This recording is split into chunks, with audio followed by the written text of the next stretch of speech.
Pastel is a very versatile medium and very forgiving, but can be very confusing, especially for beginners. Many beginners end up giving pastels in the end because they can't get it right and can't achieve a realistic result. Mostly because of the dusty texture of the pastel pencils, whose tips get blunt very quickly. In this video I'm going to show you and explain 8 very important steps to achieve a realistic drawing with pastels. The first step is to choose a toned paper. Since I discovered this type of paper, I've never looked back. In the past, I used to be very intimidated when I was looking at a white blank paper, but with this kind of paper, the toned paper, I don't have this problem anymore. A toned paper comes mostly in a tan or a warm grayish brown color. This neutral tone gives us the ability to work in both directions, in the dark areas of the shadow and in the bright area of the lights, all of this speeding up the drawing time, finishing an artwork faster with the help of this toned paper. If you are working on a white paper, you would have to preserve the white for some very strong highlights or use other materials to achieve this, but on toned paper, these highlights will be immediately visible because that white doesn't exist. So basically, the middle tone already exists and that helps a lot. If you follow oil painting artists, you will see that many add a layer of brown before they start a painting, which plays the same role as toned paper. The second step is to tape your paper down. For me, this step has become essential in my daily artistic routine. I don't even consider starting a drawing until the paper is attached to the surface I'm drawing on. Start doing this today, don't wait any longer, and you're going to thank me later.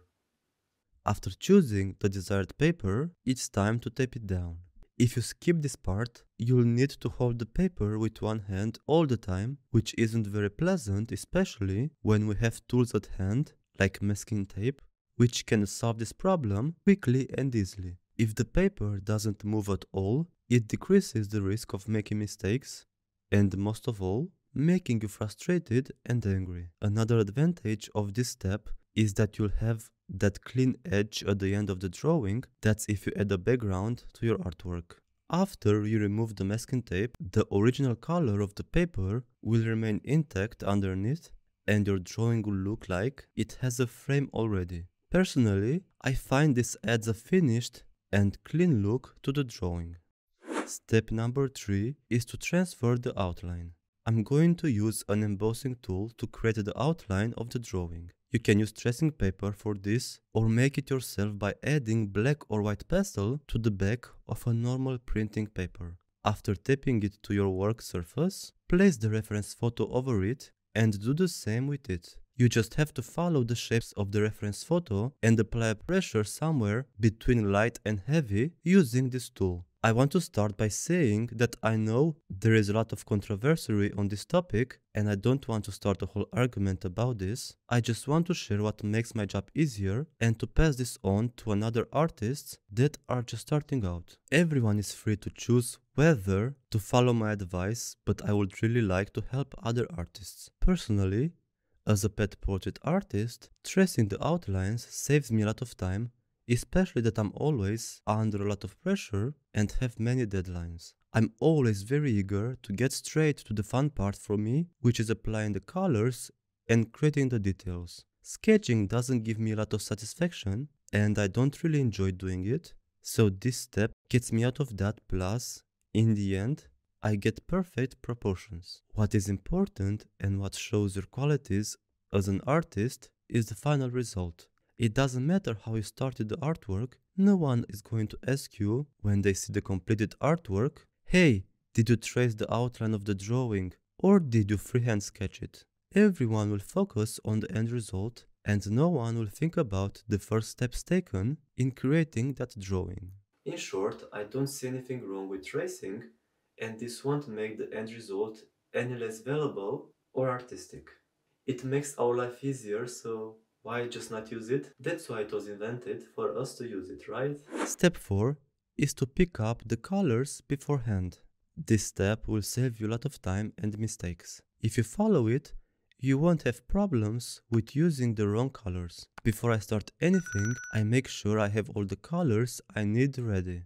The best way to find out which colors you need is to use a color picking app. I use Photoshop because I've had it for a long time and I know how to use it very well, but I'm sure you can find free online apps like this also on Google. All you have to do is to create a square border around the picture using the color of the pastel paper and drag the colors there. For example, I use a gray toned paper, so I'll go with the gray border color to match the real paper. Once you have all the colors chosen, all that's left to do is to look in your pencil set or sets and look for the closest colors found in the reference picture. If you can't find those exact colors, look for the closest one and combine them to create that certain color. It's best to cut a separate piece of that toned paper and place it next to the edited photo with the picked colors in it. Putting them side by side will give you a better overview. I recommend to focus on a batch of a few colors at one time and not all at once because you are going to be overwhelmed. Make 3 or 4 swatches and then bring the paper close to the tablet or your phone, depends what you're using, and see which of those 3 or 4 colors can be found in the reference photo. Once you have found them, put them somewhere separate and move on to the next 3 or 4 swatches and so on. It depends very much on the complexity of the reference picture. Some have less colors, which simplifies everything, but some have many colors and this step will take some more time. The most important thing is that, in the end, you'll have the ideal colors and you won't have to stress and waste time while drawing. Step number 5. Keep the tips of the pencils always sharp. An essential tip to draw realistically with pastel pencils, especially when you're drawing animals, is to make sure the tip of your pencils is always sharp. Pastels are very fragile and can be hard to sharpen, but I'll show you 2 methods that I consider the best for this type of pencils. Many will say that sharpening pastels is the most frustrating thing to do. Using a manual sharpener is the easiest and fastest way to sharpen them. All you have to do is to insert the pencil into it and twist the handle. At the end, you'll have a very sharp tip ready to create details. To avoid the sharpener's blade from blunting too early, use a graphite pencil from time to time. This will clean the blade and keep it sharp longer. The most common method is to use an X-Acto knife plus a sandpaper pad. Be very careful when you choose to use this option. When it comes to something very sharp, it's not to be played with. With one hand hold the pencil and with the other one gently begin to remove the wood from around the pencil until the pencil lid is visible. Don't press too hard to avoid breaking or cutting the pencil lid. You can choose how much of the wood you want to remove, but the more exposed the pencil lid is, the more fragile it becomes. As the pencil lid still isn't quite as pointy as we'd like, this is where the sandpaper pad comes in handy.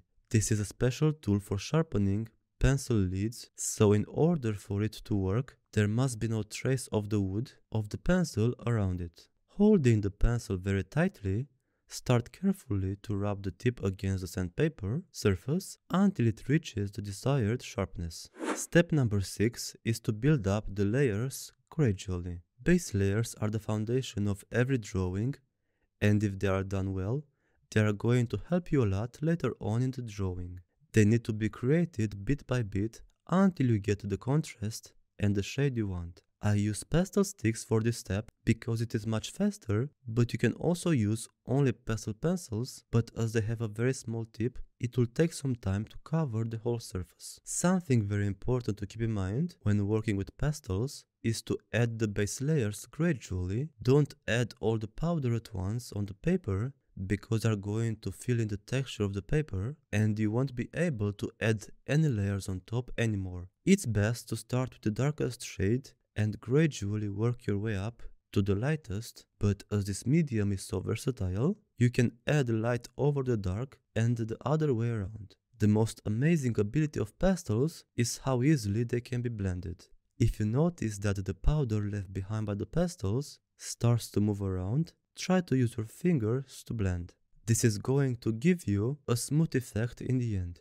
Just by adding a bit of pigment, While applying only light pressure with a blending tool, I immediately blended and created a new color. The base layers act as a guide and also as a map. They will show you where the lights and darks fall on the drawing. When you'll add the details later on, you'll immediately know where each color belongs just by looking at the base layers. Just as hackers need a map and a guide, we artists likewise need something to guide us and make our job easier. Another important role of the base layers is to cover up the texture of the paper and its colors well. I honestly feel much better when I do a drawing and when all the base layers are finished because I covered the paper and it looks like I have gone very far with the drawing, but it's just an illusion because what I really did was just to add some layers of colors, but my eye perceived this as a very big step.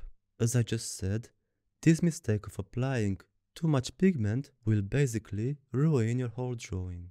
Luckily, this can be easily fixed by using a kneaded eraser and gently dabbing the area and picking up the excess pigment. The surface won't be the same as before, but it will give you the chance to add another layer or two, which is much better than nothing. I almost always use my fingers to blend towards the end of the drawing to give the surface a perfectly blended look, but before you do that, make sure you don't have any excess sebum on your fingers. Step number 7, and a very important one, is to use strong highlights and shadows to create contrast. The highlights and the shadows are responsible to create the contrast in a drawing, regardless of the art medium you are using or the subject you are drawing.